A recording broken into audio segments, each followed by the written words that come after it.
வக்பு வாரியத்தில் இஸ்லாமியர்கள் அல்லாத 2 பேரை உள்ள கொண்டு வர அந்த சட்டம் நிறைவேறும் அல்லது நிறைவேற்ற விடமாட்டோம் அப்படின்ற எந்த நிலையில நீங்க இருக்கீங்க? நிறைவேற்ற விடமாட்டோம் அபகரிக்கக்கூடிய நோக்கத்தில் 44 வகையான திருத்தங்களை இன்றைக்கு இந்த பிஜேபி அரசாங்கம் கொண்டு வந்திருக்கிறது. இது மிகப்பெரிய வடுவாக இஸ்லாமியருடைய உள்ளங்களில் இருக்கும். அது நடைமுறைப்படுத்தும் பொழுது இன்னும் எங்களுடைய எழுச்சி கடுமையாக இருக்கு. உத்தரப்பிரதேசத்தில் இருக்கின்ற ஒரு மசூதியை அதில் போய் ஆராய்ந்து பார்க்கணும், அதுக்குள்ள வேற ஒரு கோயில் இருக்கு அப்படின்னு சொல்லி ஒரு பிரச்சனையை கிளப்பி அதில் கொலை செய்து, இப்படிப்பட்ட உத்தரப்பிரதேச அரசை பற்றி உங்கள் கருத்து என்ன?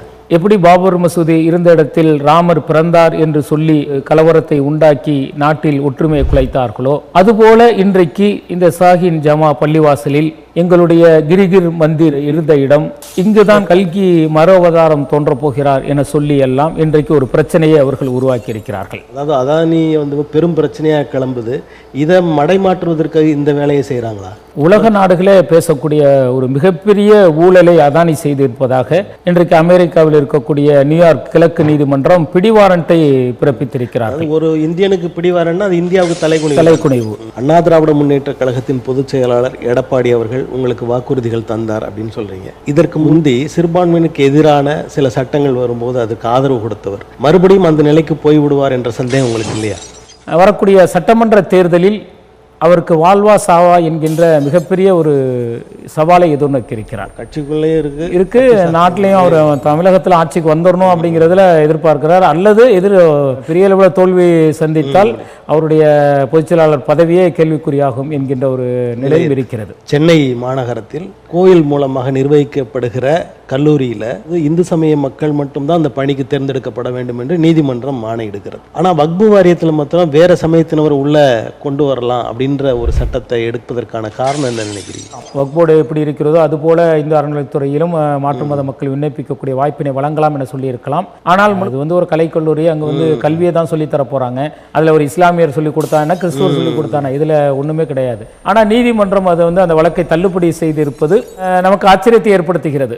பொதுவாக இப்போ பணம் கொடுத்தா ஆட்சியை பிடிச்சிடலான்ற ஒரு நிலை வந்துருச்சு இருக்கு. அதே தானே அண்ணாமலை சொல்றாரு, என்கிட்ட 100 கோடி கொடுங்க தமிழ்நாட்டில் நான் ஆட்சிக்கு வந்துடுறேன் அப்படிங்கிறாரு.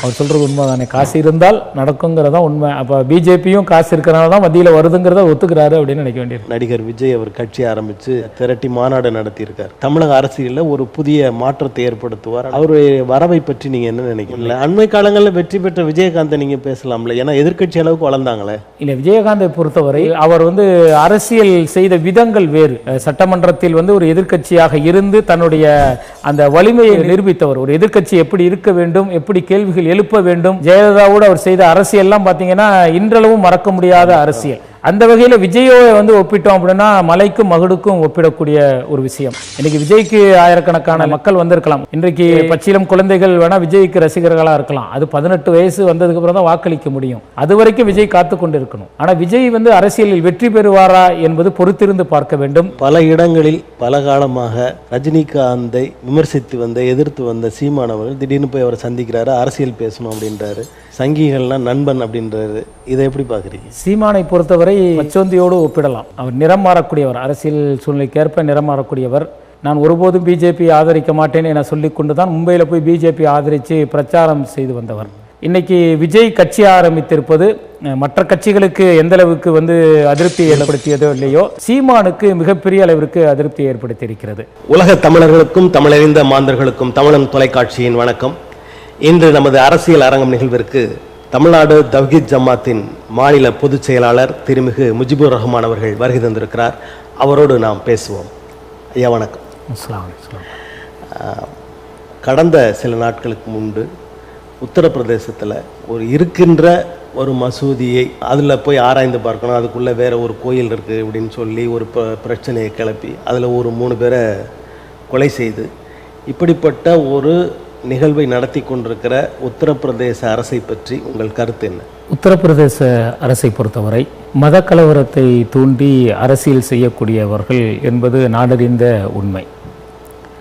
பாபர் மசூதி என்கின்ற ஒரு பிரச்சனையை வைத்துக்கொண்டு நாடு முழுவதும் ரத யாத்திரையை நடத்தி அதன் மூலம் பல்வேறு கலவரங்களை உண்டாக்கி இஸ்லாமியர்களும் இந்துக்களும் ஒற்றுமையாக இருந்த இடத்தில் அவர்களிடத்தில் ஒரு பிரிவினையை உண்டாக்கி இன்றைக்கு அரசியல் ஆதாயம் தேடி இருக்கக்கூடியவர்கள் உத்தரப்பிரதேசத்தை சார்ந்தவர்கள் மட்டுமல்ல, பிஜேபியை சார்ந்தவர்கள்.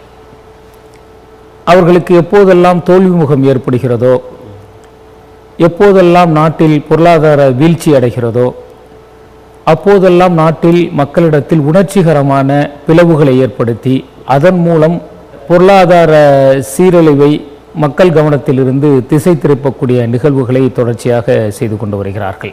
நீங்கள் சில மாதங்களுக்கு முன்பு பார்த்தீர்கள் என்று சொன்னால், நாடாளுமன்ற தேர்தலுக்கு முன்பாக இதே ஊபியில், காசியில் ஒரு பள்ளிவாசலை இடிக்க வேண்டும் என்கின்ற ஒரு கருத்தை அவர்கள் வெளியிட்டார்கள். இது பள்ளிவாசல் கோயில் இருந்த இடம் என்ற ஒரு கருத்தை ஏற்பட்டு அதன் மூலம் ஒரு கலவரத்தை உண்டு பண்ண வேண்டும் அல்லது மக்களிடத்தில் ஒரு குழப்பத்தை ஏற்படுத்த வேண்டும் என்கின்ற ஒரு நோக்கத்தில் அதை கையில் எடுத்து செய்தார்கள். அதே போல இப்போது இந்த உத்தரப்பிரதேசம் சாம்பல் என்கின்ற பகுதியில் இருக்கக்கூடிய அந்த சாஹின் ஜமா பள்ளிவாசல் என்பது 1509ஆம் ஆண்டிலிருந்து செயல்பட்டு வரக்கூடிய ஒரு பள்ளிவாசல். இந்த பள்ளிவாசல் காலம் காலமாக இஸ்லாமியர்கள் தொழுது கொண்டிருக்கிறார்கள். இன்றைக்கு இருக்கக்கூடிய பழங்கால சின்னங்களை பாதுகாக்கக்கூடிய மத்திய அரசு துறை அதை பாதுகாத்து கொண்டு வருகிறது. அதற்கு எந்தவித இடர்பாடுகளும் ஏற்படக்கூடாது என்கின்ற வகையில் பல்வேறு முன்னெச்சரிக்கை நடவடிக்கை எல்லாம் எடுக்கக்கூடிய இந்த தருணத்தில் தான் இந்த பள்ளிவாசலை வைத்துக்கொண்டு ஒரு அரசியல் செய்ய வேண்டும். நடைபெற்ற 9 சட்டமன்ற தேர்தலில் பாஜக வெற்றி பெற வேண்டும் என்கின்ற ஒரு கோணத்திலும், அதே போல மிக விரைவில் உத்தரப்பிரதேசில் வரக்கூடிய சட்டமன்ற தேர்தலை இலக்காக கொண்டு திட்டமிட்டு இந்த பிரச்சனையை அவர்கள் உருவாக்கியிருக்கிறார்கள்.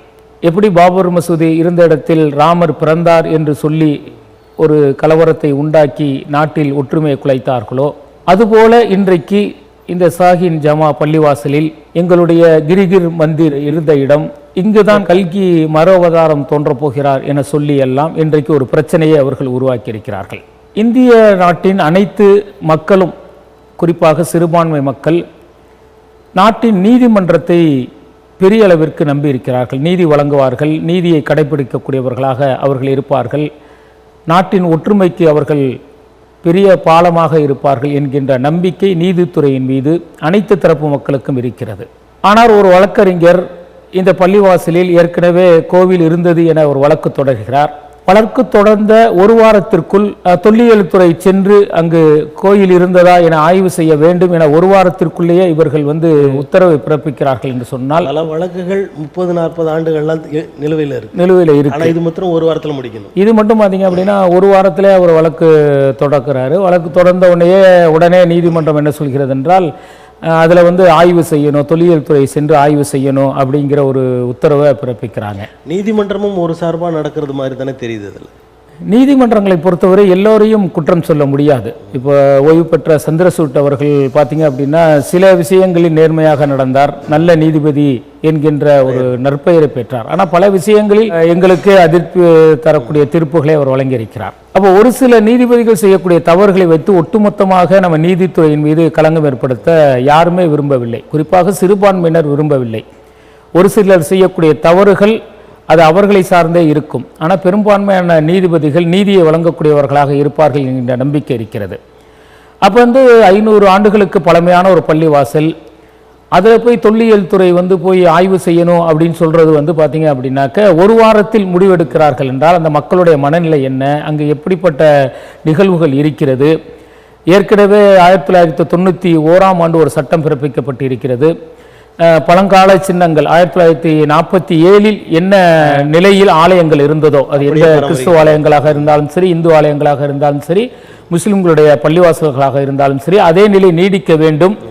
அதில் விதிவிலக்காகத்தான் பாபர் மசூதி மட்டும் விதிவிலக்காக எடுக்கப்பட்டது. மற்ற எந்த ஆலயங்களையும் அதே நிலையில் நீடிக்க வேண்டும் என்று உச்ச நீதிமன்றமே தீர்ப்பை வழங்கியிருக்கக்கூடிய அந்த தருணத்தில் இப்படி ஒரு ஆய்வை செய்ய இன்றைக்கு மாவட்ட நீதிமன்றம் ஆணை வழங்கி இருப்பது மிகப்பெரிய அதிர்ச்சியை ஏற்படுத்தியிருக்கிறது. அந்த அதிர்ச்சி இன்றைக்கு 4 அப்பாவி உயிர்களை பறித்திருக்கிறது என்பதை நாம் கவனத்தில் கொள்ள வேண்டும். ஒரு நீதி வழங்கப்பட வேண்டும் என்று சொன்னால் அந்த நீதி சரிசமமாக எப்படிப்பட்ட பாதிப்புகள் எல்லாம் ஏற்படுத்தும், இதனுடைய உண்மை நிலை என்ன, முன்கூட்டி இது குறித்து என்ன நீதி வழங்கப்பட்டிருக்கிறது என்பதையெல்லாம் பார்த்துத்தான் நீதிபதிகள் நீதிகளை வழங்க வேண்டும். அப்போ அந்த விசாரணைக்கு முன்பாகவோ அல்லது இதை பற்றி முழுமையான தகவலை தெரிந்து கொள்ளாமலோ இவர்கள் இந்த தொல்லியல் துறையை விட்டு அங்கு ஆய்வு செய்ததன் விளைவு அந்த ஊர் மக்களிடத்தில் மிகப்பெரிய ஒரு பேர் அதிர்ச்சியை ஏற்படுத்தியிருக்கிறது. முதல் நாள் ஆய்வு செல்கிறார்கள். இரண்டாவது நாள் மக்களுக்கு பரவலான இந்த தகவல் சென்ற பிறகு தொல்லியல் துறையின் மீது மக்களுக்கு அதிருப்தி இருக்கிறது. ஏனென்று சொன்னால் பள்ளிவாசல் இருந்த இடங்கள் அங்கு பழங்காலத்தில் ஏதாவது இருந்ததாக இவர்களாக கதை கட்டலாம், அல்லது நாம் இருக்கக்கூடிய இந்த இடத்தில் தோண்டினால் கூட ஏதாவது பழமையான சின்னங்கள் கிடைக்கலாம். அப்போ அதையெல்லாம் வைத்துக்கொண்டு இது எங்களுடைய முன்னோர்கள் இருந்த ஆலயங்கள், இது முன்னோர்கள் கோவில் இருந்தது என சொல்வதெல்லாம் ஒரு சாத்தியக்கூறற்ற ஒரு நிகழ்வு. அப்போ எந்த இடத்தில் தோண்டினாலும் ஏதாவது ஒரு பொருள் கிடைக்கும். அதை கருத்தில் கொண்டு நாங்கள் இதுதான் எங்களுடைய ஆலயம் என முடிவு எடுப்பது ஒரு தவறான முன்னுதாரணமாக மாறிவிடும். அப்போ இந்திய உச்ச நீதிமன்றம் சொல்லி இருக்கிறது 1947க்கு முன்பு என்ன நிலை இருந்ததோ அதே நிலை தான் நீடிக்க வேண்டும் என்று சொல்லி இருக்கிறது. அப்போ உச்ச நீதிமன்றத்தின் தீர்ப்பை மதிக்கக்கூடிய வகையில் இந்த மாவட்ட நீதிபதியின் தீர்ப்பு இருந்தது என்று சொன்னால் இன்றைக்கு 4 அப்பாவி உயிர்கள் பலியாகி இருக்காது என்பதுதான் எங்களுடைய கருத்து. இப்போ இந்து மத சின்னங்கள் அந்த பொருட்கள் இந்த பூமியில் இருக்கிறது இல்லை அது ஒரு வழிபாட்டு தலங்களின் கீழ் இருக்கிறது எப்படி அப்படின்னு சொல்கிறவங்க அதற்கு முன்பே பௌத்த கருவிகள், அதாவது அவங்க சின்னங்கள்லாம் உள்ளே புதைந்திருக்கிறது அப்படின்ற ஒரு கருத்து நிலவுகிறது. அதாவது இன்னும் தோண்டி பார்த்தா அதை தான் இவங்க மாற்றி இந்து சின்னங்களாக மாற்றினார்கள்னா இருக்குது. அந்த இடத்துக்கு இவங்க போவாங்களா? இல்லை, அதுதான் இவங்களுடைய நோக்கம். பார்த்தீங்க அப்படின்னா உண்மையாக ஒரு ஆலயத்தை எழுப்பணும் அப்படிங்கிற நோக்கமெல்லாம் கிடையாது. இவர்களுக்கு ஒரு இந்து ஆலயங்களை எழுப்பணும், கல்கி மர அவதாரம் எடுப்பார் என்றால் அதற்கு ஒரு ஆலயம் அமைக்க வேண்டும் என்று சொன்னால் உத்தரப்பிரதேசத்தில் ஏராளமான இடங்கள் இருக்கிறது. ஆனால் இவர்கள் குறிப்பிட்டு இந்த பள்ளிவாசலை மட்டும் குறிவைக்கிறார்கள் என்று சொன்னால் இதனுடைய நோக்கம் என்னவென்று சொன்னால் இருவருக்கிடையே ஒரு கலவரத்தை உண்டு பண்ணுவது, இருவருக்கிடையே பிரிக்க வேண்டும் என்ப நோக்கம்தான். அதனால தான் உத்தரப்பிரதேச முதல்வர் யோகி சொல்கின்றார் 80-20ங்கிறாரு. 80% இந்துக்கள் இருக்கிறோம், 20% சிறுபான்மையினர் இருக்கிறாங்க. அவர்களுக்கும் எங்களுக்கும் உள்ள போட்டி தான் பகிரங்கமாக ஒரு முதல்வரே அறிவிக்கிறார் என்று சொன்னால் அந்த 80% மக்களில் நடுநிலையாக இருக்கக்கூடிய மக்கள் இருப்பார்கள். அவர்களிடத்தில் ஒரு குழப்பத்தை ஏற்படுத்தி அவர்களை தன்வசம் பக்கம் ஈர்க்க வேண்டும் என்பதற்காக உணர்ச்சி ரீதியாக, ஆன்மீக ரீதியாக சொல்லும் பொழுது சிலர் உணர்ச்சி ரீதியாக முடிவெடுக்கக்கூடிய நிலை தள்ளப்படுவார்கள். அந்த சூழ்நிலையை தான் இவர்கள் செய்கிறார்கள். இது முழுக்க ஒரு அரசியல் கண்ணோட்டமாகத்தான் பார்க்கப்படுகிறது. பூமியில் எங்கு தோண்டினாலும் ஏதாவது ஒரு இடத்தில் மக்கள் வாழ்ந்திருப்பார்கள், அவர்களுடைய பழங்கால சின்னங்கள் இருக்கும். அதை வைத்துக்கொண்டு ஆன்மீக தலங்களாக இருந்த இடம் ஒண்ணுமே கிடையாது, சமய சான்றுகளுமே இல்லை கிடையாது. அப்படின்ற போது அது எதுவுமே இல்லைன்னு தானே சொல்ல முடியும். ஆமா, பல இடங்கள்ல நீங்க தோன்றப்ப நீங்க தொல்லியல் துறை ஆய்வு செய்கிறார்கள், பழங்கால சிற்பங்கள் எடுக்கிறாங்க, பழங்கால அந்த மண்பாண்டங்கள் இது போன்றெல்லாம் எடுக்கிறாங்க. இதை வைத்துக்கொண்டு ஒரு முடிவு எடுப்பது என்பது இன்றைய கால சூழ்நிலைக்கு, நவநாகரிக உலகத்திற்கு நீதியை எப்படி சொல்ல வேண்டும் என இன்றைக்கு நீதி நிர்ணயிக்கப்பட்ட காலத்தில் சரியா வரல. விடுதலைக்கு பின்பு விடுதலை பெறும்போது என்ன நிலை இருந்ததோ அதே நிலை தொடர வேண்டும்ன்ற ஒரு சட்டத்தை மீறுவதாக தானே இருக்குது. சரியா, கண்டிப்பாக. இப்போ நீங்கள் சொன்னீங்க உத்தரப்பிரதேச இடைத்தேர்தல், உத்தரப்பிரதேச சட்டமன்ற தேர்தல், இவைகளை கருத்தில் கொண்டு இவங்க பண்ணுறாங்க இந்த மாதிரி அப்படின்னு. அதானியோட பிரச்சனையை வச்சும், அதாவது அதானி பெரும் பிரச்சனையாக கிளம்புது, இதை மடைமாற்றுவதற்கு இந்த வேலையை செய்கிறாங்களா? கண்டிப்பாக. இன்னைக்கு அதானி பிரச்சனை என்பது இந்திய நாட்டில் மட்டுமல்ல, உலக நாடுகளே பேசக்கூடிய ஒரு மிகப்பெரிய ஊழலை அதானி செய்திருப்பதாக இன்றைக்கு அமெரிக்காவில் இருக்கக்கூடிய நியூயார்க் கிழக்கு நீதிமன்றம் பிடிவாரண்டை பிறப்பித்திருக்கிறார்கள். ஒரு இந்தியனுக்கு பிடிவாரண்ட்னா அது இந்தியாவுக்கு தலைக்குனிவு. அது ஒட்டுமொத்த உலக நாடுகளே இன்று திரும்பி பார்க்கக்கூடிய ஒரு நிகழ்வு. அதானியை பொறுத்தவரை மிக குறுகிய காலத்தில் உலகத்தின் மிகப்பெரிய கோடீஸ்வராக மாறியவர். அவர் எப்படி மாறினார் என்பதை உலக நாடுகள் எல்லாம் கண்காணித்துக் கொண்டிருக்கின்றன. பங்கு சந்தையில் அவருடைய பங்குகள் அதிகரிப்பது, வங்கிகளில் அவர் கடன் வாங்குவதெல்லாம் எப்படி நடைபெறுகிறது என்கின்ற இவருடைய முன்னேற்றத்தை கண்காணிக்கக்கூடியவர்கள் நிறைய இருக்கின்றார்கள். அப்படித்தான் இந்த முறை அவர்கள் என்ன செய்கிறாங்க அப்படின்னா, சோலார் உற்பத்தி திட்டத்தை வைத்துக்கொண்டு அமெரிக்காவில் தன்னுடைய பங்குகளை அதிக விலைக்கு விற்பனை செய்வதற்கும் அங்கு இருக்கக்கூடிய வங்கிகளில் கடன் பெறுவதற்கும் இவர்கள் முயற்சிக்கிறார்கள். அப்படி முயற்சிக்கக்கூடிய தருணத்தில் இந்தியாவின் முதலீடு என்ன, இவர்களுக்கு என்ன மாதிரியான தொழில் வாய்ப்புகள் இருக்கிறது என்கின்ற எதிர்பார்ப்பு அங்கு இருக்கக்கூடிய வங்கிகளுக்கும் இருக்கும், அங்கு இருக்கக்கூடிய பங்கு சந்தையிலும் அந்த நிலை ஏற்படும். அப்போ இவர் என்ன செய்கிறார் என்று சொன்னால், இங்கு இருக்கக்கூடிய இந்திய சோலார் மின் உற்பத்தி கழகத்தோடு தொடர்பினை ஏற்படுத்திக் கொள்கின்றார். ஒரிசா, தமிழ்நாடு, ஆந்திரா, காஷ்மீர் போன்ற மாநிலங்களில் இருக்கக்கூடிய மின் வாரியத்தோடு தொடர்பினை ஏற்படுத்தி கொண்டு இந்த மாநில சோலார் மின் உற்பத்தி நிறுவனங்கள் இவர்கள் இந்திய சோலார் மின் உற்பத்தி கழகத்திடம் மின்சாரம் வாங்க வேண்டும் என்கின்ற ஒப்பந்தத்தை ஏற்படுத்துவதற்கு சுமார் 2000 கோடி ரூபாய் வரை லஞ்சம் கொடுத்திருப்பதாக இன்றைக்கு அமெரிக்க கிழக்கு நீதிமன்றம் சொல்கிறது, நியூயார்க் கிழக்கு நீதிமன்றம் சொல்கிறது. அப்போ இந்த இந்திய சோலார் உற்பத்தி கழகத்திற்கு யார் மின் உற்பத்தியை தருகிறார்கள் என்று சொன்னால், இந்தியாவில் மிகப்பெரிய அளவுக்கு சோலார் மின் உற்பத்தியை செய்யக்கூடியவர் அதானி குரூப். இவங்க தான் அதை தர்றாங்க. அப்போ எங்களுக்கு இவ்வளவு ஆர்டர் இருக்கு, இவ்வளவு மாநிலங்களுக்கு நாங்கள் வந்து சோலார் மின்சாரத்தை விநியோகம் செய்கிறோம் என சொல்லித்தான் இன்னைக்கு வந்து பார்த்தீங்க அப்படின்னாக்க இந்திய மதிப்பில் 25,500 கோடி ரூபாய் அமெரிக்காவில் வங்கிகளின் மூலமாகவும் பங்கு சந்தைகள் மூலமாகவும் இவர்கள் திரட்டி இருக்கிறார்கள். அப்போ உலகத்தின் மிகப்பெரிய பணக்காரர் இருக்கக்கூடிய எலன் மாஸ்க் அங்கே தான் இருக்கிறார். ஆனால் இவர் அதிரடியாக அதானி வந்து பார்த்தீங்கன்னா பெரிய அளவில் வளர்ந்து வருவது அவர்களுக்கு பெரிய ஆச்சரியத்தை ஏற்படுத்துகிறது. இவர் எப்படி மக்கள்கிட்ட அந்த பொருளாதாரத்தை திரட்டுகின்றார், பங்கு சந்தை மூலம் எப்படி பொருளாதாரத்தை ஈட்டுகின்றார் என்கின்ற அந்த கண்காணிப்பு இன்றைக்கு வளையத்தில் உள்ள ஒரு போட்டியாக கூட இதை பார்க்கலாம். இன்னைக்கும் பார்த்தீங்க அப்படின்னா இதை மறைமாற்றுவதற்கு என்ன செய்யறாங்க அப்படின்னாக்க, எப்போதெல்லாம் அதானி பெரிய லெவலில் செல்கிறாரோ அப்போது அமெரிக்கா அவரை முடக்க சதி செய்கிறது என்று ஒரு தவறான கருத்தை சொல்கிறார்கள். ஆனால் இன்றைக்கு உண்மை வெளிப்பட்டு இருக்கிறது. அவங்க வந்து ஒரு அரெஸ்ட் வாரண்ட் பிறப்பிக்கிறாங்க அப்படின்னா சாதாரண பிறப்பிக்கல, அவங்க மெயில் மூலியமாக கிடைத்த தகவல் வச்சிருக்கிறாங்க. அது இல்லாம பாத்தீங்கன்னா பேசிய ஆடியோக்கள் இருக்கிறது என்கின்ற தகவல் வச்சிருக்கிறாங்க. இங்க இருக்கக்கூடிய அதானி யாரையெல்லாம் சந்தித்தார், தமிழக முதல்வரை ரகசியமாக சந்தித்த விஷயங்கள், ஆந்திரா அதிகாரிகளை சந்தித்த விஷயங்கள், ஒரிசாவில் சந்தித்த விஷயங்கள், பல்வேறு தகவல்களை அவர்கள் திரட்டி வைத்திருக்கிறார்கள் என்பதுதான் நிதர்சனமான உண்மை. இப்போ இது ஒரு பெரிய பிரச்சனையாக உருவெடுத்திருக்கிறது. எதிர்க்கட்சி முக்கிய தலைவர்களில் ஒருவராக இருக்கக்கூடிய ராகுல் காந்தி கூட அதானி உடனடியாக கைது செய்யப்பட வேண்டும், மது ஊழல்னு சொல்லிட்டு நீங்க அரவிந்த் கெஜ்ரிவாலை கைது செய்தீர்கள், அதுபோல ஜார்க்கண்ட் முதல்வரை நீங்கள் கைது செய்தீர்கள். இப்போதைக்கு நீங்க இவ்வளவு 2,800 கோடி இந்தியாவிலேயே ஊழல் நடந்திருக்கு அப்படிங்கிறத அமெரிக்கா நீதிமன்றம் இன்னைக்கு சொல்கிறது. இன்னும் அவர் மீது கை வைக்காமல் நீங்கள் இருக்கிறீர்களே என்கின்ற கேள்வியை எழுப்பியது. இன்றைக்கு என்ன ஆச்சுன்னா, இந்திய கூட்டணியில் இருக்கக்கூடிய அனைத்து கட்சிகளும் மிக கடுமையாக எதிர்ப்புகளை தெரிவிப்பதன் விளைவாக இதை திசை திருப்புவதற்கு கூட இவர்கள் என்ன செய்வார்கள் என்றால், இந்த பள்ளிவாசல் பிரச்சனையை மிகப்பெரிய அளவிற்கு கொண்டு வருவார்கள். அதுபோல இந்திய மக்களிடத்தில் வரவேற்பு இல்லாத வக்ஃப் சட்டத்தை கூட உடனடியாக நாடாளுமன்றத்தில் நிறைவேற்றுவதற்கு முயற்சி செய்வார்கள். இப்போ நீங்கள் அதானி குறித்து சொன்னீங்க. அதானி வந்து இங்கே இருக்கிற எதிர்க்கட்சிகள் ஆள்கிற அந்த மாநிலங்களை குறிவைத்து அவங்களுக்கு அந்த கையூட்டை கொடுத்துருக்கிறதா தானே தெரியுது. இது ஏன் அவங்க, அதாவது பாரதிய ஜனதா ஆள்கிற அந்த மாநிலங்களை கொடுத்துருந்தா கொஞ்சம் இலகுவாக இருந்திருக்கும், ஏன் இப்படி எதிர்க்கட்சிகள் ஆள்கிற மாநிலங்களை கொடுத்துருக்காங்க? எதிர்க்கட்சின்னு நம்ம பார்க்குறத விட இன்றைக்கு எல்லா அரசியல்வாதிகளும் ஏதாவது வகையில் பணம் ஈட்டுவதற்கான முயற்சிகள் செய்கிறார்கள். அது ஊழல் என்பது சர்வசாதாரண மக்களுக்கு தெரிந்த ஒன்று தான்.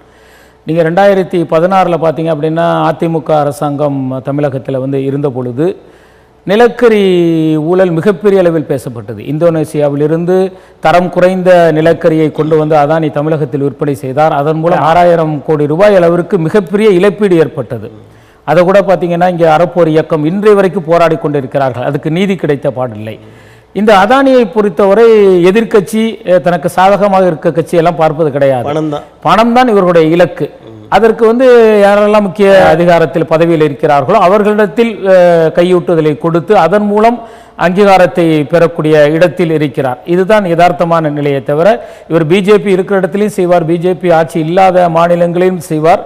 இன்றைக்கு உலகம் முழுவதும் பேசக்கூடிய பொருளாக இந்த நிகழ்வு மாறப்பட்டு இருப்பதால் அதானியோடு மத்திய அரசாங்கம் என்னென்ன ஒப்பந்தங்களை எல்லாம் செய்திருக்கிறதோ அதையெல்லாம் மறுபரிசீலனை செய்ய வேண்டும், உடனடியாக அதை ரத்து செய்ய வேண்டும்.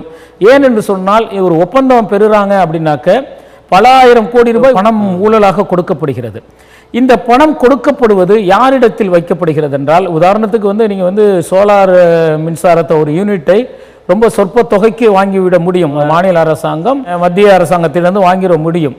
ஆனால் இப்படி 2000 கோடி ரூபாய் ஊழல் கொடுக்கும் பொழுது சராசரியாக என்ன ஆகிறது என்றால், அந்த விலை ஏற்றம், கொள்முதல் செய்யக்கூடிய விலை என்பது கடுமையாகி விடுகிறது. 2100 கோடி அதில் இருக்கும், அதில் வச்சுதானே வசூல் பண்ணுவான். அப்படி செய்யும் போது என்ன ஆகுதுன்னா, அந்த தொகை இன்றைக்கு யாரிடத்தில் பாதிப்பு ஏற்படுதுன்னா சாமானிய மக்களிடத்தில் பாதிப்பு ஏற்படுத்துகிறது.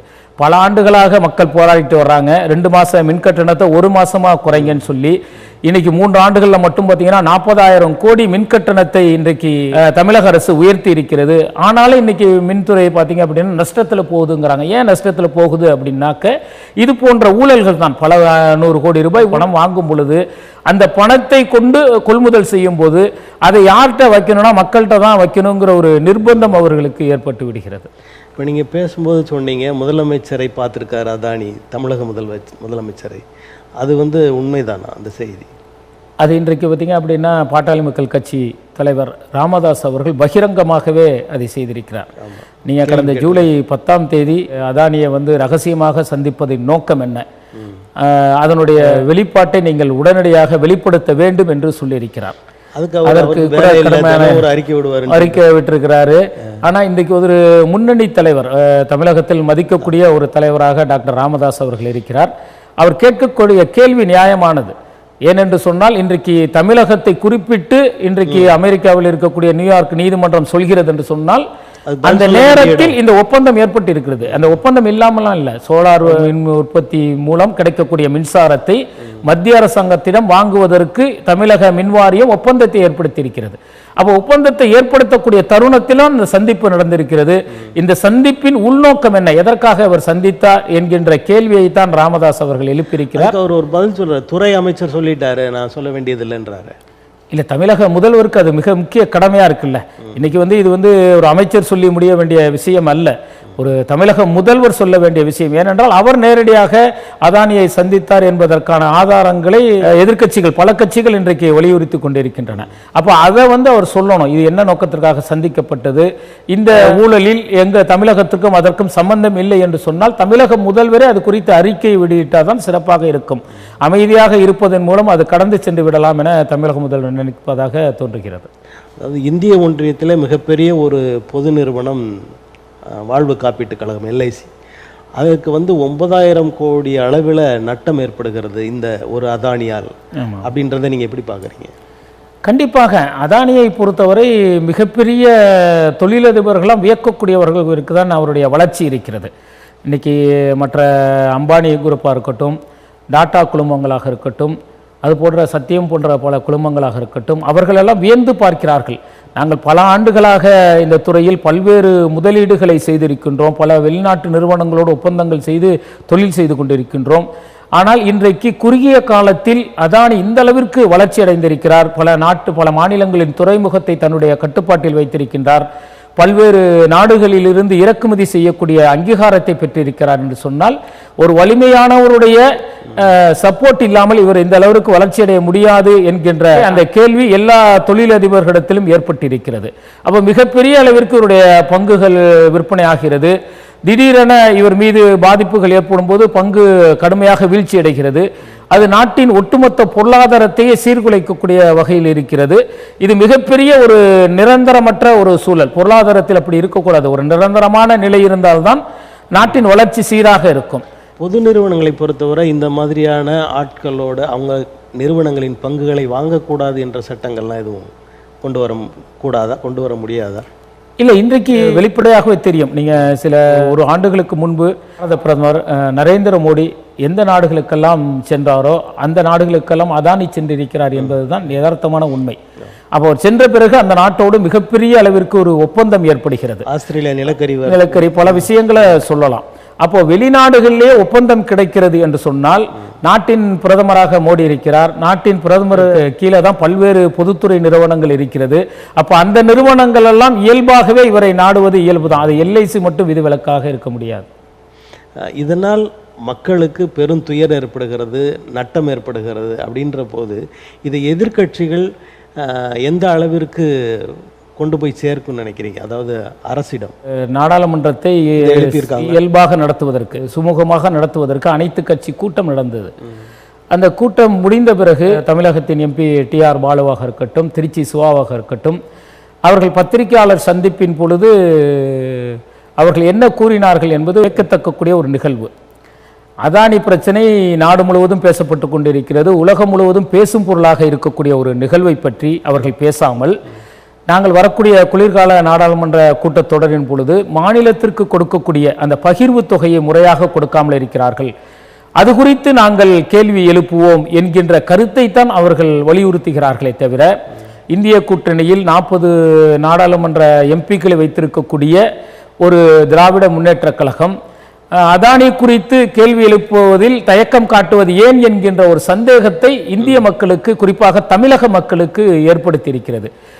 மிகப்பெரிய ஊழல் நடந்திருக்கிறது.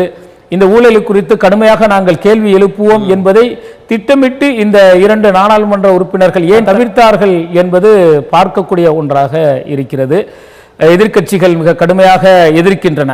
இந்திய கூட்டணியில் இருக்கக்கூடிய அனைத்து கட்சிகளும் கடுமையாக எதிர்க்க வேண்டும் என்பதுதான் நாட்டு மக்களின் எதிர்பார்ப்பாக இருக்கிறது. மருத்துவர் ராமதாஸ் அவர்கள் எழுப்பிய அந்த ஐயம் அது உண்மையாக இருக்குமோ என்று மக்கள் எல்லாம் நம்பக்கூடிய சூழல்ல இவங்களுக்கு அதானிகிட்ட வாங்கினதோட பாரதிய ஜனதா கட்சியோடும் ஒரு ரகசிய உறவு தமிழ்நாடு அரசுக்கு இருக்கிறது அப்படின்ற ஒரு சந்தேகத்தை மக்கள் முன் எழுப்புகிற மாதிரி இது இருக்குன்னு நினைக்கிறீங்களா? இல்லை, இந்த பிஜேபியோடு திமுக ரகசிய கூட்டணி என்பது பெரும்பாலும் ஒரு வதந்தியாகத்தான் பரப்பப்படுகிறது. ஏனென்றால் இனி நம்ம நாடாளுமன்ற தேர்தலை இப்போது சந்திப்பது கிடையாது. இப்போ தான் நாடாளுமன்ற தேர்தல் முடிந்து ஆட்சி அமைந்திருக்கிறது. இன்னும் இதற்கு 5 ஆண்டுகள் காத்திருக்க வேண்டும். ஆனால் மிக விரைவில் 2026இல் தமிழக சட்டமன்ற தேர்தல் வருகிறது. இந்த சட்டமன்ற தேர்தலை பொறுத்தவரை பிஜேபியோடு கூட்டணி வைத்தால் எந்த மாநில கட்சிகளும் தோல்வியை சந்திக்கும் என்பது அதிமுகவும் உணர்ந்திருக்கிறது, திமுகவும் உணர்ந்திருக்கிறது. ஏனென்றால் இங்கு தமிழகத்தில் சிறுபான்மையினுடைய வாக்குகள் வெற்றியை நிர்ணயிக்கக்கூடிய பல தொகுதிகளாக இருக்கின்றன. அப்போ சிறுபான்மையினோடு நாம் ஆதரவு வைத்தோம் என்று சொன்னால், சிறுபான்மையினோடு இணைந்து சென்றால்தான் நமக்கு பெரும்பான்மையான வாக்குகள் கிடைக்கும் என்பதை அதிமுகவும் நம்புகிறது, திமுகவும் நம்புகிறது. அப்போ பிஜேபியுடன் சேர்ந்தோம் என்று சொன்னால் சிறுபான்மையினர் வாக்கு கிடைக்காமல் போகும். நடுநிலையான மக்கள் இருக்கிறார்கள். பிஜேபியை பற்றிய புரிந்துணர்வு இருந்து கொண்டு இவர்கள் அரசியல் செய்வது எதற்கு என தெரிந்து கொண்ட நடுநிலையான மக்களுடைய வாக்குகளும் தமக்கு கிடைக்காமல் போகும் என்பதை வைத்துக்கொண்டு 2 பேருமே பிஜேபியை தூரம் வைக்கத்தான் விரும்புகிறார்கள். அதனால்தான் எடப்பாடி பழனிசாமி மிக கடுமையாக பிஜேபி எதிர்ப்பை இன்றைக்கு சொல்லிக் கொண்டிருக்கின்றார். எங்களை கூட எடப்பாடி பழனிசாமி அவர்கள் சந்திக்கும் பொழுது மிக தெளிவாகவே சொன்னார், நாங்கள் சிறுபான்மையினருக்கு ஆதரவாக இருப்போம், வக்ஃப் போர்டு பிரச்சனையில் முழுமையாக எதிர்த்து நாங்கள் குரல் கொடுப்போம் என்கின்ற வாக்குறுதியை எடப்பாடி பழனிசாமி அவர்கள் கொடுக்கிறார்கள் என்றால் சிறுபான்மையினுடைய வாக்கு வரக்கூடிய சட்டமன்ற தேர்தலில் மிக மிக அவசியம் என்பதை அவர் உணர்ந்திருக்கிறார். அதே போல தமிழக முதல்வர் மு.க. ஸ்டாலின் அவர்களும் சிறுபான்மையினுடைய வாக்குகள் அதுபோல நடுநிலையான வாக்குகளை பெறுவதில் கவனமாக இருக்கிறார்கள். பிஜேபியோடு எக்காரணத்தை கொண்டும் சட்டமன்ற தேர்தலில் கூட்டணி வைக்க மாட்டார்கள் என்பதுதான் யதார்த்தமாக தெரியக்கூடிய நிலையாக இருக்கிறது. அண்ணா திராவிட முன்னேற்ற கழகத்தின் பொதுச் செயலாளர் எடப்பாடி அவர்கள் உங்களுக்கு வாக்குறுதிகள் தந்தார் அப்படின்னு சொல்றீங்க.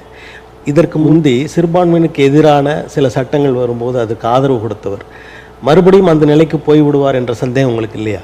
கண்டிப்பாக அந்த நிலையில் நிறைய மாற்றங்கள் எடப்பாடி அவர்களிடத்தில் இருப்பதை நம்மால் பார்க்க முடிகிறது. தொடர்ச்சியாக வக்ஃப் போர்டு பிரச்சனைக்கு அவர் குரல் கொடுப்பது, சிறுபான்மையினர் ஆதரவாக அவர் குரல் கொடுக்கக்கூடிய விஷயங்கள் எல்லாம் சிறுபான்மையினரை நோக்கி அவர் வருகிறார் என்பதை நம்மால் தெரிந்து கொள்ள முடிகிறது. வரக்கூடிய சட்டமன்ற தேர்தலில் அவருக்கு வாழ்வா சாவா என்கின்ற மிகப்பெரிய ஒரு சவாலை எதிர்நோக்கி இருக்கிறார். கட்சிக்குள்ளே இருக்கு நாட்டிலையும் அவர் தமிழகத்தில் ஆட்சிக்கு வந்துடணும் அப்படிங்கிறதுல எதிர்பார்க்கிறார். அல்லது பெரிய அளவில் தோல்வி சந்தித்தால் அவருடைய பொதுச்செயலாளர் பதவியே கேள்விக்குறியாகும் என்கின்ற ஒரு நிலையும் இருக்கிறது. ஆனால் அவர்கள் வாக்கு சதவீதத்தை பெரும்பாலும் எல்லா அரசியல்வாதிகளும் கணக்கிடுவார்கள். தமிழகத்தை பொறுத்தவரை பிஜேபிக்கு என்று தனிப்பெரும் செல்வாக்கு கிடையாது. நீங்கள் இன்றைக்கு விஜய் அரசியலுக்கு வந்திருக்கிறார், அதுபோல சீமான் நீண்ட காலமாக அரசியல் இருக்கிறார். இவர்களையெல்லாம் காட்டிலும் ரொம்ப சொற்பமான சதவீதத்தை தான் பிஜேபி மாநிலத்தில் வைத்திருக்கிறது. வளர்ந்திருக்கிற ஒரு காலத்தில் நோட்டாவுக்கு கீழ் அப்படின்னு பேசப்பட்ட பாரதிய ஜனதா கட்சி இப்போ அதை விட இன்னும் அதிகமாக தானே இருக்காங்க, வளர்ந்துருக்காங்க. இல்லை, இதில் நம்ம கவனிக்க வேண்டிய விஷயம் என்னென்னா, பிஜேபி பெறக்கூடிய வாக்குகள் பிஜேபி வாக்குகள் நம்ம கணக்கிடவே கூடாது. நீங்கள் கூட்டணி கட்சியோடு இணைந்து வாக்குகள் பெறக்கூடியதை பிஜேபி வாக்காக நம்ம கணக்கிட்டோம்னா நிச்சயமாக அது மிகப்பெரிய வளர்ச்சி அடைஞ்சதாக நம்ம பார்க்க முடியும். ஒரு கட்சி தனியாக நின்று எவ்வளோ வாக்கு பெறுது அப்படிங்கிறது தான் நீங்கள் பார்க்கணும். நீங்கள் வார்டு கவுன்சிலர் தேர்தல்லாம் வருது இல்லையா, அதில் தான் அவருடைய நிலை தெரியும். தனித்து போட்டியிடுவார்கள். அங்கங்கே பார்த்தீங்கன்னா 15 ஓட்டு 10 ஓட்டு வாங்குவாங்க. அங்கே 5000 ஓட்டு 6000 ஓட்டு திராவிட முன்னேற்ற கழகம் அதிமுகலாம் வாங்கியிருக்கிறோம். இவர்களுடைய சதவீதம் என்பது ரொம்ப சொற்பமாகத்தான் இருக்கும். அதனால் இவர்களோட கூட்டணி வைப்பதை காட்டிலும் நீங்கள் கிறிஸ்தவர்களாக இருக்கட்டும், மற்ற இஸ்லாமிய சிறுபான்மையினராக இருக்கட்டும், இவர்களுடைய வாக்கு சதவீதம் என்பது தமிழகத்தில் சுமார் 18லேருந்து 20% வரைக்கும் நிர்ணயிக்கக்கூடிய ஒன்றாக இருக்கிறது. அது மட்டும் இல்லாமல் கட்சி சாராமல் இருக்கக்கூடியவர்கள், அவர்களுடைய வாக்குகள் என்பது அவசியமான ஒன்று. அவர்கள் பார்த்தீங்கன்னா மத கலவரத்தை தூண்டக்கூடிய பிஜேபி கூட்டணியில் இருந்துச்சுன்னா அதுக்கு வாக்களிக்கணுமா அப்படின்னு யோசிக்கக்கூடிய வாக்காளர்கள் ஏராளமானவர்கள் இருக்கிறார்கள். அப்போ அந்த வாக்குகள் சிதறாமல் இருக்க வேண்டும் என்று சொன்னால் சிறுபான்மையினருக்கு ஆதரவான நிலைப்பாடை எடுக்க வேண்டும் என்கின்ற கட்டாயத்திற்கு எடப்பாடி பழனிசாமி அவர்கள் தள்ளப்பட்டிருக்கிறார். ஆகவே அதில் உறுதியாக இருப்பார்னு நினைக்கிறீங்க? உறுதியாக இருப்பார். அதை நம்பி எஸ்டிபி கட்சி அங்கே போனாங்க நாடாளுமன்ற தேர்தலில். அதற்கு பிறகு அங்கு சிறுபான்மை கட்சியினர் அமைப்புகள் அண்ணா திராவிட முன்னேற்ற கழகத்தை நாடுகிறவர்கள் இருக்கிறார்களா? இருக்கிறாங்க. சில கட்சிகள் நம்ம பார்த்தப்ப கூட எடப்பாடி பழனிசாமி அவர்கள் நான் சிறுபான்மையினருக்கு ஆதரவாக இருக்கிறேங்கிறத நீங்கள் மக்கள்கிட்ட கொண்டு போங்க அப்படிங்கிற கோரிக்கையை தான் நம்மள்கிட்ட முன்வைக்கிறார். அதுலேருந்தே நமக்கு தெரியுது அவர் சிறுபான்மையினருடைய ஆதரவை பெறுவதற்கு முயற்சி செய்கிறார்னு. அதனால தான் வக்ஃப் போர்டு திருத்தம் சம்பந்தமாக அந்த நாடாளுமன்ற குழு அமைக்கப்பட்டது இல்லையா, அந்த குழு ஆய்வுக்காக நம்ம சென்னைக்கு வந்தபோது கூட அதிமுகவினரே அங்கு பங்கேற்க விடலை, அந்த குழுவை சந்திப்பதற்கு அனுமதிக்கலை. அங்கே அதிமுக பிரமுகர்கள் வெளியே இருந்து தான் பத்திரிகை சந்திப்பை நடத்தி கொண்டு வந்தார்கள். அப்போ வக்ஃப் போர்டு பிரச்சனையில் நாங்கள் எந்த அளவிற்கு முழுமையாக சிறுபான்மையினருக்கு ஆதரவாக இருக்கிறோம் அப்படிங்கிறத அவர் ஒவ்வொரு முறையும் வெளிக்காட்டி கொண்டே இருக்கிறார். இது சிறுபான்மை மக்களிடத்தில் ஒரு நல்ல ஒரு எதிர்பார்ப்பை உருவாக்கியிருக்கு. அவர் சிஏ சட்டத்திற்கு எதிராக இருந்திருந்தாலும் அதிலிருந்து தன்னை மீட்டுக்கொள்வதற்கு, அது அதிமுகவை மீட்டுக்கொள்வதற்கு கடுமையாக முயற்சி செய்கின்றார். அது நல்ல வரவேற்கத்தக்கதாகவும் பார்க்கப்படுகிறது. இப்போ இதற்கிடையில் இந்த இரட்டை இலை தொடர்பாக ஒரு வழக்கு வந்திருக்கு. தேர்தல் கமிஷனில் நீதிமன்றம் கேட்டிருக்காங்க அதை சரி பண்ணுங்கன்னு சொல்லி. இது பாரதிய ஜனதா கட்சியின் சூழ்ச்சியால் இந்த இரட்டை இலை எடப்பாடி பழனிசாமிக்கு கிடைக்காமல் போவதற்கான வாய்ப்புகள் இருக்குன்னு நினைக்கிறீங்களா? இல்லை, இதில் வாய்ப்புகள் ரொம்ப கம்மியாக இருக்கிறது மாதிரி தான் தோணுது. பெரும்பாலும் பார்த்தீங்க அப்படின்னா இரட்டை இலை சின்னம் அதிமுகவிற்கு என்று மக்கள் அறிந்த ஒன்று. அந்த சின்னத்தை முடக்குவது என்பது யார் முடக்குகிறார்களோ அவர்களுக்கு மிகப்பெரிய ஒரு பாதிப்பை ஏற்படுத்தும். உதாரணத்துக்கு பிஜேபியோட கூட்டணி வைக்கலனாக்க இரட்டை சின்னத்தை முடக்கிடுவோம் அப்படின்னு சொல்லிட்டு ஒரு நெருக்கடி கொடுக்கப்பட்டால் அதையும் மீறி பழனிசாமி அவர்கள் கூட்டணி இல்லாமல் தான் இருப்பார் என தெரிகிறது. ஏனென்றால் அதை வைத்து பிஜேபியை ஒதுக்குவதற்கான முயற்சியை எடுப்பார். நிச்சயம் அது போன்ற செயல்களில் பிஜேபி இறங்காது. அது அவர்களுக்கு மிகப்பெரிய பலகீனத்தை ஏற்படுத்தும். இப்போ வக்ஃப் வாரியத்தில் இஸ்லாமியர்கள் அல்லாத 2 பேரை உள்ளே கொண்டு வர அந்த சட்டம் நிறைவேறும் அல்லது நிறைவேற்ற விடமாட்டோம் அப்படின்ற எந்த நிலையில் நீங்கள் இருக்கீங்க? நிறைவேற்ற விடமாட்டோம் என்று சொல்லக்கூடிய அளவிற்கு நம்ம நாடாளுமன்றத்தில் நம்முடைய உறுப்பினர்கள் கிடையாது. ஆனால் ஜனநாயக ரீதியாக நம்முடைய உரிமையை நாடாளுமன்றத்திற்கு கொண்டு செல்லக்கூடிய பணிகளை நாங்கள் செய்திருக்கின்றோம். தமிழகத்தில் பார்த்தீங்கன்னா கடந்த 12, 13 இந்த 2 தேதிகளில் பார்த்தீங்கன்னா தமிழகத்தின் அனைத்து மாவட்ட நகரங்களிலும் மிகப்பெரிய அளவிற்கு மக்கள் எழுச்சி போராட்டங்களை நடத்தினோம். வக்ஃப் போர்டு திருத்த சட்டம் என்பது தேவையற்றது. அந்த சட்ட திருத்தத்தில் இஸ்லாமியருடைய சொத்துக்களை அபகரிக்க வேண்டும் என்பதற்காக மத்திய அரசாங்கம் இந்த மசோதாவை கொண்டு வந்திருக்கிறது என்கின்ற கருத்தை வலியுறுத்தியிருக்கின்றோம். அதே போல அனைத்து கட்சி பிரமுகர்களையும் நாங்கள் சந்தித்திருக்கின்றோம். பாண்டிச்சேரியில் வைத்திலிங்கம் எம்பி அவர்களை சந்தித்தோம், நாராயணசாமி அவரை சந்தித்திருக்கின்றோம். அதே போல பார்த்தீங்க அப்படின்னாக்க கம்யூனிஸ்ட் கட்சி ரங்கசாமியை சந்திக்கிறோம். ரங்கசாமியை சந்திப்பது அவர் பிஜேபி கூட்டணியில் இருக்கிறார் என்பதால் நம்ம அவரை சந்திக்க தவிர்த்துட்டோம். இன்னொன்று அவருக்கு எம்பி கிடையாது, வைத்திலிங்கம் தான் அங்கே பார்லிமெண்ட் மெம்பராக இருக்கிறதுனால அவரை சந்தித்து நம்ம குரல் கொடுத்திருக்கின்றோம். அதுபோல் விடுதலை சிறுத்தை திருமாவளவன் சார் அவர்களை சந்தித்திருக்கின்றோம். எல்லோரும் எங்களுக்கு குரல் கொடுக்கிறோம் என்கின்ற கருத்தை சொல்லியிருக்கிறார்கள்.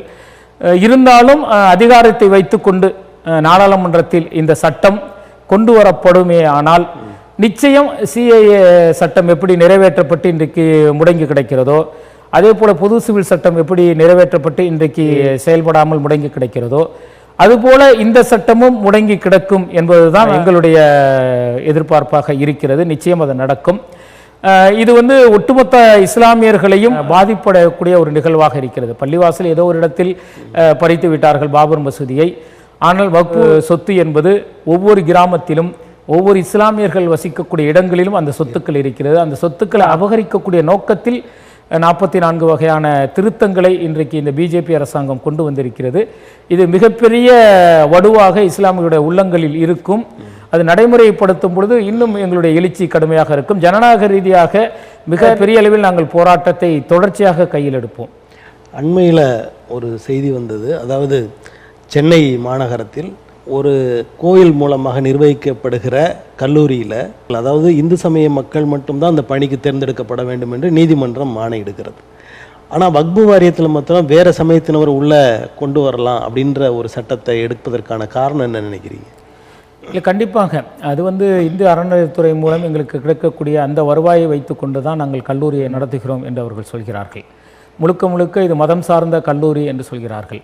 அதில் மதம் சார்ந்தவர்களை தான் நாங்கள் நியமனம் செய்ய முடியும் என்கிறார்கள். அது அவர்களுடைய தரப்பில் நியாயமாக தெரியலாம். அது போலத்தானே வக்ஃபு வாரியமும். இல்லை, வக்ஃபு வாரியம் பொறுத்த வரைக்கும் அரசாங்கம் இதில் தலையிட்டு குறிப்பிட்ட வீதாசாரத்தின் அடிப்படையில் மாற்று மத மக்களும் இந்துக்களோ கிறிஸ்தவர்களோ அவர்கள் ஆசிரியர்களோ பணி நியமனம் செய்யப்பட வேண்டும் என சொல்கிறது. அதன் அடிப்படையில் மாற்று மத சகோதரர்களும் பணியில் அமர்த்தப்படுகிறார்கள். ஆனால் இன்றைக்கு நீதிமன்றம் அதை ஒரு காரணமாக காட்டி இருக்கலாம். வக்ஃப் போர்டு எப்படி இருக்கிறதோ அதுபோல இந்த அறநிலைத்துறையிலும் மாற்று மத மக்கள் விண்ணப்பிக்கக்கூடிய வாய்ப்பினை வழங்கலாம் என சொல்லியிருக்கலாம். ஆனால் அது ஒரு கலைக்கல்லூரி, அங்கே கல்வியை தான் சொல்லித்தர போகிறாங்க. அதில் ஒரு இஸ்லாமியர் சொல்லிக் கொடுத்தாங்கன்னா கிறிஸ்துவர் சொல்லிக் கொடுத்தானா, இதில் ஒன்றுமே கிடையாது. ஆனால் நீதிமன்றம் அது அந்த வழக்கை தள்ளுபடி செய்திருப்பது நமக்கு ஆச்சரியத்தை ஏற்படுத்துகிறது. ஒரு சார்பாகத்தான் இந்த நீதி வழங்கப்பட்டிருக்கிறதுன்னு பார்க்கணும். 2026 உங்களது அமைப்பு எந்த கூட்டணியை அல்லது எந்த கட்சியை ஆதரிக்கும்?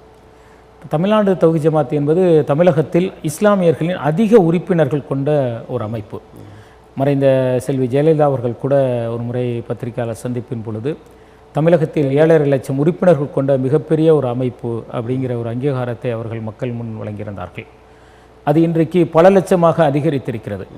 நாம் ஒருவரை கை காட்டினால் நிச்சயம் அவர்கள் அந்த நபரை ஆதரிக்கக்கூடியவர்கள் தான், அதில் மாற்று கருத்து அல்ல. நான் நம்முடைய தௌஹீத் ஜமாத்தை பொறுத்தவரை அரசியல் நிலைப்பாடு என்பது நாங்கள் எடுப்பது கிடையாது. எங்களுடைய கோரிக்கைகளை முன்வைத்து எந்த அரசாங்கம் அதை நிறைவேற்றுமோ அந்த அரசாங்கத்திற்கு வாக்களிக்கக்கூடியவர்கள் இஸ்லாமியர்கள். குறிப்பாக நாங்கள் நீண்ட காலமாக இந்த 3.5% இடஒதுக்கீடை 7% உயர்த்தி வழங்க வேண்டும் என்கின்ற ஒரு கோரிக்கையை முன்வைத்து நாங்கள் பல மனுக்கள் முதல்வரை சந்தித்து கொடுத்திருக்கின்றோம்.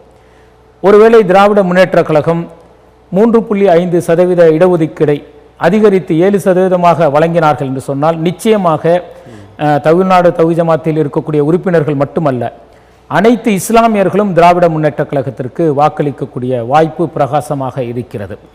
அப்படி இடஒதுக்கீடு யார் உயர்த்தி வழங்குகிறார்களோ அவர்களுக்கு நிச்சயம் வாக்களிக்கக்கூடிய வாய்ப்பு இஸ்லாமியர்களுக்கு இருக்கிறது என்பதுதான் யதார்த்தமான நிலை. மக்களுக்கு யார் நல்லது செய்கிறார்களோ அவர்களுக்கு வாக்களியுங்கள் என்பதுதான் எங்களுடைய கருத்து. ஆதரவாக நாங்கள் யாருக்கும் தெரிவிப்பதில்லை. இஸ்லாமியருடைய மேம்பாட்டிற்கு யார் ஆதரவு தருகிறார்களோ அவர்களுக்கு மக்களே அந்த வாக்கை வழங்குவார்கள். இப்போ இடஒதுக்கீடு 3.5 விழுக்காடு கொடுத்துருக்காங்க. அதில் இன்னும் ஒரு விழுக்காடோ அல்லது 1.5 விழுக்காடோ அப்படி கேட்டிங்கன்னா அது நடைபெறுவதற்கு சாத்தியக்கூறுகள் இருக்குது. ஆனால் நீங்கள் அப்படியே 2 மடங்காக கேட்குறீங்களே, அது சாத்தியமாகுமா? அது நம்ம கேட்குறதுல காரணம் இல்லாமல் கேட்கல. நம்மளுக்கு எப்போது 3.5% இடஒதுக்கீடு தமிழக அரசு வழங்கியதோ அதே நேரத்தில் கிறிஸ்தவர்களுக்கும் 3.5% இடஒதுக்கீடை வழங்கினார்கள். அது அவங்க வேண்டாம், அவர்கள் அது வேண்டாம் என சொல்லி விட்டார்கள். அப்போ அந்த 3.5% இடஒதுக்கீடு என்பது இப்போது பொதுவாக தான் இருக்குது. அந்த இடஒதுக்கீடு எங்களுக்கு வழங்க வேண்டும் என கேட்கிறோம். அதையும் கேட்பதற்கு காரணம் இஸ்லாமியர்கள் இன்றைக்கும் பின்தங்கிய நிலையில் தான் இருக்கிறார்கள். பல கல்வியிலும் சரி வேலைவாய்ப்பிலும் சரி இன்றைக்கு 10வது படித்து விட்டாலே வெளிநாட்டுக்கு சென்று வருமானம் ஈட்ட வேண்டும் என்கின்ற யதார்த்தமான நிலையில் தான் இஸ்லாமியர்கள் இருக்கிறார்கள். கொஞ்சம் மாறி இருக்கிறாங்க. அதே போல சச்சார் கமிட்டி சொல்லக்கூடிய நிகழ்வெல்லாம் பார்த்தீங்க அப்படின்னா இஸ்லாமியுடைய வாழ்வாதாரம் ரொம்ப பின்தங்கிய நிலையில் இருக்கிறது. அவர்கள் முன்னேற வேண்டும் என்று சொன்னால் இந்த இடஒதுக்கீடு மூலம் வேலைவாய்ப்பை பெற வேண்டும் என்பதற்காகத்தான் இந்த இடஒதுக்கீடை வலியுறுத்தி கோருகின்றோம்.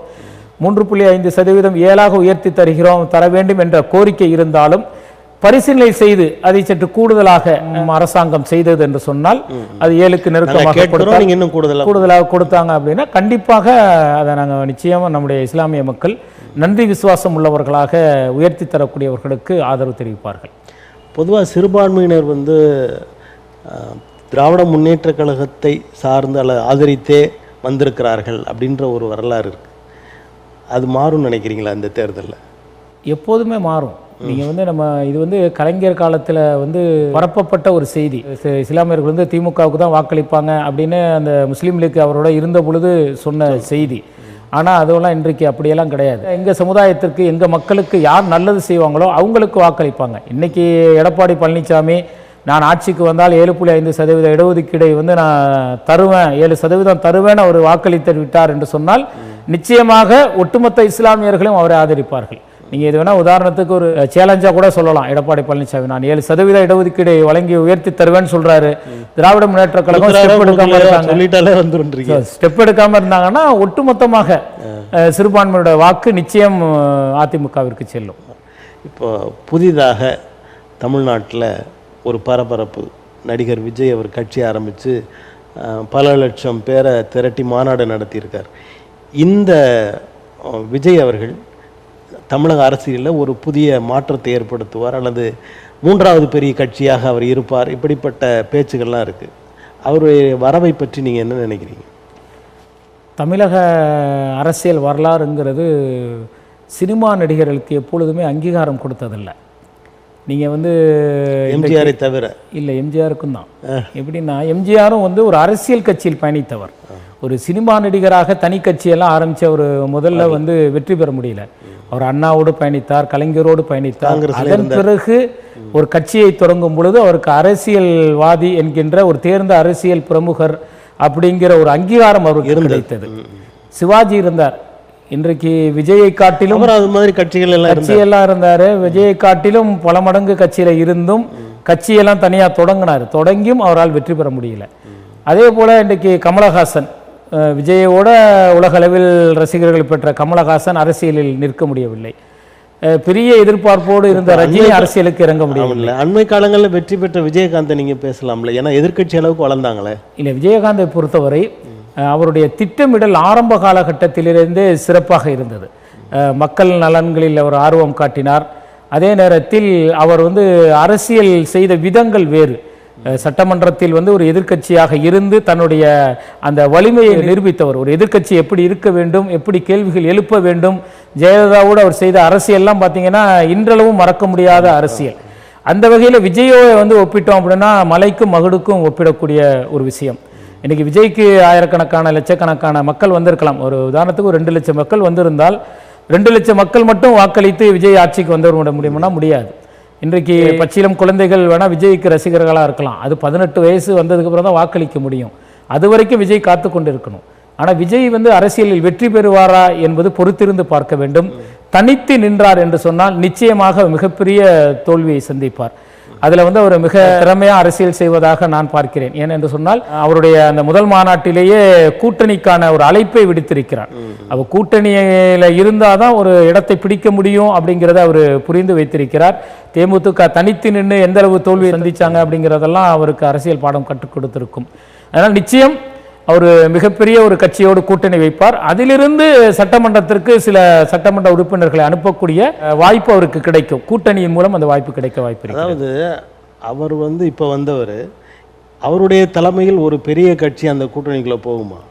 அவருடைய தலைமையில் எந்த கட்சியுமே போகாது. இது யதார்த்தமான எல்லாருக்கும் தெரியாது, அவருக்கும் தெரியும். அரசியல் செய்வதற்கு தன்னுடைய கட்சி வலிமையான கட்சின்னு சொல்வதற்கு அரசியல்வாதிகள் சொல்லக்கூடிய வார்த்தையை தான் அவரும் சொல்லியிருக்கிறாரு. அவர் நிச்சயம் அதிமுகவோடு செல்வதற்கான வாய்ப்புகள் அதிகம் இருப்பதாகத்தான் தெரிகிறது. ஆனால் கண்டிப்பாக பிஜேபியோடு போக மாட்டார். இப்போ உங்களை போன்றவர்கள் அப்படி பேசுனதுனால தான் அவங்க பொதுச் செயலாளர் ஒரு அறிக்கை வெளியிடுறார், அதிமுகவுக்கும் எங்களுக்கும் அந்த கூட்டணி அதெல்லாம் எதுவுமே கிடையாது, அதை நம்பாதீங்கன்னு. அதோடைய நோக்கம் என்னன்னா, திடீர்னு எடப்பாடி பழனிசாமிகிட்ட ஒரு சின்ன மாற்றம், ஒரு பிஜேபி சேர்ந்த ஒரு போகிற மாதிரியான ஒரு தடுமாற்றம் இப்போ சமீபத்தில் ஏற்பட்டுச்சு. அதனுடைய விளைவு அவர் பிஜேபி சைடு போனார்னா நம்ம அந்த கூட்டணியில் இருக்கக்கூடாதுங்கிற ஒரு டிமாண்ட் இருக்குல்ல. பிஜேபியோட அதிமுக கூட்டணி வைத்தால் கண்டிப்பாக தாவேகா கூட்டணி வைக்காது என்கிறத அவருக்கு வலியுறுத்துவதற்கு ஒரு எச்சரிக்கை செய்வதற்காக கூட விஜய் அவர்கள் சொல்லியிருக்கலாம். பிஜேபியோடு கூட்டணி வைத்தால் கண்டிப்பாக விஜய் அதிமுகவோடு கூட்டணி வைக்க மாட்டார். பல இடங்களில் பல காலமாக ரஜினிகாந்தை விமர்சித்து வந்த எதிர்த்து வந்த சீமானவர்கள் திடீர்னு போய் அவரை சந்திக்கிறாரு, அரசியல் பேசணும் அப்படின்றாரு, சங்கிகள்லாம் நண்பன் அப்படின்றாரு. இதை எப்படி பார்க்குறீங்க? சீமானை பொறுத்தவரை பச்சோந்தியோடு ஒப்பிடலாம். அவர் நிறம் மாறக்கூடியவர், அரசியல் சூழ்நிலைக்கேற்ப நிறம் மாறக்கூடியவர். நான் ஒருபோதும் பிஜேபி ஆதரிக்க மாட்டேன் என சொல்லிக்கொண்டு தான் மும்பையில் போய் பிஜேபி ஆதரித்து பிரச்சாரம் செய்து வந்தவர். இன்னைக்கு விஜய் கட்சி ஆரம்பித்திருப்பது மற்ற கட்சிகளுக்கு எந்த அளவுக்கு அதிருப்தி ஏற்படுத்தியதோ இல்லையோ, சீமானுக்கு மிகப்பெரிய அளவிற்கு அதிருப்தி ஏற்படுத்தியிருக்கிறது, இழப்பு ஏற்படுத்தியிருக்கிறது. ஆனால் விஜயோட ஸ்பீச், அவருடைய அந்த அரசியல் பாணி பல இளைஞர்களை ஈர்க்கக்கூடிய வகையில் இருந்தது. அவருக்கு மிகப்பெரிய ஒரு பீதியை கிளப்பியிருக்கிறது. பல்வேறு மாவட்ட செயலாளர்கள் அந்த கட்சியிலிருந்தே விலகி மற்ற கட்சிக்கு சென்று கொண்டிருக்கக்கூடிய தருணத்தில் மாவட்ட செயலாளர் அவரோட 1-2 பேர் போனாங்க. ஆனால் கோயம்புத்தூர்ல எல்லாரும் போயிட்டாங்க, எல்லாரும் கூட்டா போறாங்க. இப்போ இந்த கட்சியை தக்க வைக்கணும் அப்படின்னாக்க அரசியலே செய்யக்கூடாதுன்னு ரஜினியை எதிர்த்த சீமான் அவரிடத்தில் போய் ஒரு ஆதரவு பெறுவதன் மூலம் அல்லது அவரை சந்தித்ததன் மூலம் தனக்கு ஒரு வலிமை இருக்கிறது என்பதை ரசிகர்களையும் சேர்த்துக்கலாம் அப்படின்னு நினைக்கிறாரு. ரஜினி ரசிகர்கள் இன்னைக்கு பல இயக்கங்கள் பல அமைப்புகளுக்கு போயிட்டாங்க. இன்னைக்கு ரஜினி ரசிகர்கள் யாருமே அரசியல் சார்ந்து இல்லை அப்படிங்கிறது தான். தமிழ் தேசியம் அப்படின்னு பேசிட்டு தொடர்ந்து தனித்தே நின்று ஒரு 35 லட்சம் வாக்குகள் அளவிற்கு பெற்றிருக்கிறார். இவருடைய வளர்ச்சி தொடரும் என்று நினைக்கிறீர்களா? சீமான் தனித்து நிற்கிறார் அப்படின்னு நம்ம பார்க்குறோம். தனித்து நின்று சுமார் ஒரு 3 சட்டமன்ற தேர்தலை அவர் சந்தித்து இருக்கிறார்.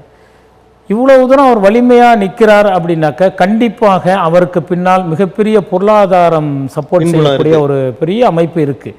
அது இல்லாமல் இவ்வளோ 234 தொகுதியிலையும் தனி வேட்பாளரை நிறுத்தி அதையும் தொடர்ச்சியாக அரசியல் செய்வது என்பது அந்தந்த உறுப்பினர்கள் தான் செலவு பண்றாங்க, பொறுப்பாளர்கள் செலவு பண்றாங்கன்னு சொல்றாங்க அப்படின்னு அவர் சொல்றாரு. ஆனால் பெரும்பாலான விஷயங்களுக்கு தலைமை கழகமும் அவர் சார்பாக செலவு செய்கிறாங்க. அப்போ தனித்து அரசியல் காண்பது என்பது இனி வருங்காலங்களில் அவர் வெற்றி பெறுவது என்பது இயல்பாக நடக்காத ஒன்று தான். அவரும் ஒரு கூட்டணியை சார்ந்து தான் செல்ல வேண்டிய கட்டாயத்திற்கு தள்ளப்பட்டிருக்கிறார். நீங்கள் சொல்கிற மாதிரி உறுப்பினர்களே செலவு செய்தால் கூட அந்த மாவட்ட செயலாளர் இருக்கக்கூடிய சொத்தை வித்துட்டு அடுத்த ட்ரிப்பு விற்கிறதுக்கு சொத்து இருக்காது. அப்போ வேற ஒரு மாவட்ட செயலாளரை தேடணும், வேற ஒரு வேட்பாளர் தேடணும், அவர் சொத்துக்களை இழந்து தான் நிற்கணும் அப்படிங்கிற ஒரு யதார்த்தமான நிலை வரும். ஆனால் சீமான் மட்டும் பொருளாதாரத்தில் வீழ்ச்சி அடையாமலே இருக்கிறாரு அப்படின்னா மிகப்பெரிய ஆச்சரியமா இருக்கு. அப்போ இதே நிலை நீடிக்காது. ஏதாவது ஒரு கூட்டணியில் சேர வேண்டிய கட்டாயத்திற்கு சீமான் தள்ளப்படுவார். வர சட்டமன்ற தேர்தல் மிகப்பெரிய ஒரு வலுவான கூட்டணி அமையும். அது திராவிட முன்னேற்ற கழக தலைமையில் ஒன்றும் அதிமுக தலைமையில் மட்டும்தான் அமையும். தனித்து என்பது பிஜேபி தனித்து நிற்பதற்கான வாய்ப்புகள் இருக்கும். அதாவது இப்போ சீமான் அவர்கள் தமிழ் தேசியம் பற்றி பேசிகிட்டு இருக்காரு. அதே நேரத்தில் தமிழ்நாட்டை ஆண்டவர்கள்லாம் தமிழர்களாக இருக்கணும் இனிமேல் அப்படின்னு நினைக்கிறாரு. எடப்பாடி அவர்களை தமிழர் என்று ஒத்துக்கொள்கிறார். ஆக எதிர்காலத்தில் 2026 அண்ணா திராவிட முன்னேற்ற கழகத்தோடு நாம் தமிழர் கூட்டணி இணைந்து செயல்படுவதற்கான சாத்தியக்கூறுகள் அதுதான். தமிழகத்தை பொறுத்த வரைக்கும் இந்த தமிழர் என்பது இந்த சீமான் வந்த பிறகு கொஞ்சம் இந்த கோஷங்கள் அதிகமாக இருக்கிறது. ஆனால் திராவிடம் என்பது தான் மக்களிடத்தில் பரவலான, திராவிடர்கள் என்கின்ற அந்த சொல் மக்களிடத்தில் ஊறி போன ஒன்று. திராவிடர்கள் என்று சொல்லிக்கொள்வதை அவர்கள் பெருமை அடையக்கூடியவர்களாக இருக்கிறார்கள். இவர் வேண்டுமானால் அந்த தமிழ் தேசம் என்பதிலிருந்து கொஞ்சம் மாறி திராவிடத்தோடு இணையலாமே தவிர தமிழ் தனித்து இருப்பது என்பது தமிழ் தேசம் என்பதெல்லாம் சாத்தியம் அற்ற ஒன்றாகத்தான் இருக்கிறது. இப்போ சீமான் மட்டும் அல்ல, இன்னும் சில பேர் கூட திராவிடம் என்று ஏன் சொல்ல வேண்டும்? திராவிடம் என்பது ஒன்றுமே இல்லை, தமிழ்தான், தமிழ்நாடு, அப்படி தமிழ் மொழி இருக்குது, நமக்கு இனம் இருக்குது, திராவிட இனம் என்றெல்லாம் ஒன்றும் இல்லை அப்படிலாம் சொல்கிறாங்க. அப்படி கிடையாது. அண்ணா அவர்களே மிக தெளிவாக சொல்லியிருக்கிறார்கள். கன்னடம், ஆந்திரா, தமிழகம் இவர்களெல்லாம் சேர்ந்த திராவிடம் அப்படின்னு சொல்லியிருக்கிறாங்க. அப்போ திராவிடம் என்பது தொன்று தொட்டி வளர்ந்த ஒரு கலாச்சாரம். அதை இன்றைக்கு மாற்றணும்னு நினைக்கிறாங்க அப்படின்னு நினைக்கிறது அது முடியாத ஒன்று. நீங்கள் எவ்வளவு தான் நீங்கள் திராவிடத்தை எதிர்த்தாலும் நீங்கள் ஒவ்வொரு சட்டமன்ற தேர்தலில் சராசரி வாக்குகள் திராவிட கட்சிகள் வாக்கு பெறுறதை பார்த்தீங்க அப்படின்னா அதிமுக ஒரு 30% வாங்குவாங்க, திராவிட முன்னேற்ற கழகம் ஒரு 36% வாங்குவாங்க, காங்கிரஸ் ஒரு 10% கூட 75% அந்த திராவிடத்தை சார்ந்து தான். காங்கிரஸ் திராவிடமெல்லாம் பேசுறது இல்லை. அப்போ 70% வாக்குகளை தவிர 30% வாக்குகளில் இதில் தான் இவங்க தமிழர்கள்னு சொல்லி தக்க வைக்கிறதுக்காக முயற்சி செய்கிறாங்களே தவிர அந்த நடுநிலையான மக்கள் தமிழ் அப்படின்லாம் பார்க்கல. திராவிட நாடு அப்படிங்கிற அந்த சிந்தனை அவர்களுக்கு ஓடி இருக்கிறது தவிர தமிழ் தேசம் என்பது இன்னும் அடித்தட்டு மக்கள் வரை சென்றடையவில்லை. 18வது நாடாளுமன்ற தேர்தலில் மகாராஷ்டிராவில் தோல்வியை தழுவிய பாரதிய ஜனதா கட்சி இந்த சட்டமன்ற தேர்தலில் நின்ற இடங்களிலெல்லாம் ஒரு சில இடங்களை தவிர எல்லா இடங்களிலும் வெற்றி பெற்றிருக்கிறார்களே, அதற்கான காரணம் என்ன நினைக்கிறீங்க? இல்லை, அதில் வந்து பார்த்தீங்க அப்படின்னாக்க நாடாளுமன்ற தேர்தலில் மிகப்பெரிய வெற்றியை வந்து அந்த மக்கள் வந்து இந்திய கூட்டணிக்கு கொடுத்தார்கள். ஆனால் அதே மக்கள் இந்த அளவிற்கு அவர்களுக்கு வந்து தோல்வியை கொடுப்பார்களா என்கின்ற ஒரு மிகப்பெரிய கேள்வி எழுந்திருக்கிறது. அங்கே இருக்கக்கூடிய பல்வேறு எதிர்க்கட்சிகள் தேர்தல் முறைகேடு நடந்திருப்பதாக பகிரங்கமாக புகார் தெரிவித்திருக்கிறார்கள். அப்போ எந்த வகையில் அந்த தேர்தல் முறைகேடு நடந்தது என்பதை குறித்தும் அந்தந்த கட்சிகள் விசாரிப்பதற்கான முயற்சிகளில் ஈடுபட்டிருக்கிறார்கள். அதே நேரத்தில் சட்டமன்ற தேர்தல் என்று வரும்பொழுது ஆளும் கூடிய கட்சிக்கு வலிமையான அதிகாரமும் மக்கள் பலமும் இருக்கும். அங்கு பார்த்தீங்க அப்படின்னாக்க ஆர்எஸ்எஸ், இந்து முன்னணி போன்ற அமைப்புகள் கடுமையாக இருக்கின்றன. சட்டமன்ற தேர்தல் வருவதற்கு ஓராண்டு 2 ஆண்டுகளுக்கு முன்பே அவர்கள் கடுமையான பணிகளை செய்தார்கள். செயல் திட்டங்கள் சிறப்பாக இருந்தது. ஒரு 50 நபருக்கு ஒரு நபர் அப்படிங்கிற மாதிரியான செயல் திட்டங்கள் இந்து முன்னணியால் கையெடுக்கப்பட்டதால் எல்லா இடங்களிலும் அவர்களுடைய பிரச்சாரம் தீவிரமாக இருந்தது. அதே போல் அந்த மாநில அரசு பல்வேறு சலுகைகளை வழங்கியது. பெண்களுக்கு கொடுக்கக்கூடிய உதவித்தொகை 1500 தேதி, ஆமாம், பின்னாடி சேர்த்து கொடுத்தாங்க. 7500 ரூபா கொடுத்துருக்காங்க. அதே போல் பார்த்தீங்கன்னா சிலிண்டர் மானியங்கள் அதிகமாக கொடுக்கப்பட்டது. கல்லூரி மாணவர்களுக்கு சலுகைகள் வழங்கப்பட்டது. பொதுவாக இப்போ பணம் கொடுத்தா ஆட்சியை பிடிச்சிடலான்ற ஒரு நிலை வந்துருச்சு இருக்கு. அதே தானே அண்ணாமலை சொல்கிறாரு, என்கிட்ட 100 கோடி கொடுங்க, தமிழ்நாட்டில் நான் ஆட்சிக்கு வந்துடுறேன் அப்படிங்கிறாரு. அவர் சொல்கிறது உண்மை தானே, காசு இருந்தால் நடக்குங்கிறதா உண்மை. அப்போ பிஜேபியும் காசு இருக்கிறனால தான் மத்தியில் வருதுங்கிறத ஒத்துக்கிறாரு அப்படின்னு நினைக்க வேண்டியது. நன்றி. இவ்வளவு நேரம் உங்களது மதிப்புமிகு நேரத்தை தமிழன் தொலைக்காட்சிக்கு தந்து மக்களிடையே உரையாடியமைக்கு எங்களது நன்றி. நன்றி. நேயர்களே, அடுத்த அரசியல் அரங்கம் நிகழ்வில் வேறொரு ஆளுமையுடன் சந்திப்போம். நன்றி, வணக்கம்.